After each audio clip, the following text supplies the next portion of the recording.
மரியாதைக்குரிய தேசிய தலைவராக விளங்கிய பசுமன் ஐயா முத்துராமலிங்க தேவர் நினைவிடத்திற்கு போனாங்க. அங்க போகும்போது அனைத்து இந்திய அண்ணா திராவிட முன்னேற்ற கழக அடிப்படை உறுப்பினர் நீக்கப்பட்டவரோடு எந்த தொடர்பு வைத்துக் கொள்ளக் கூடாது என்று பொதுக்குழுவில் நிறைவேற்றப்பட்டு தீர்மானிக்கப்பட்டிருக்கிறது. அப்படி பொதுக்குழுவால் அடிப்படை உறுப்பினர் நீக்கப்பட்டவர்கள் அவரோடு எந்த உறுப்பினரும் எந்த கட்சி நிர்வாகிகளும் தொண்டரும் அவரோடு தொடர்பு வைத்துக் கொள்ளக் கூடாது என்று பொதுக்குழு தீர்மானம் நிறைவேற்றப்பட்டிருக்கிறது. அப்படி இருக்கின்ற பொழுது பொதுக்குழு தீர்மானத்திற்கு எதிராக அவர் நீக்கப்பட்டவரோடு அந்த நினைவிடத்துக்கு செல்கிறார். பிறகு வேறு என்ன செய்ய முடியும்?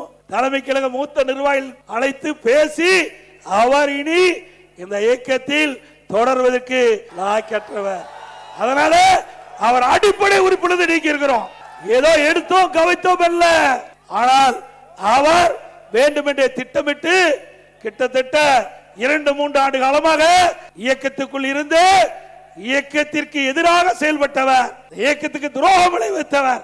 அதனாலதான் அவர் இன்றைக்கு அந்த அதிமுக நீக்கப்பட்டிருக்கின்றார்.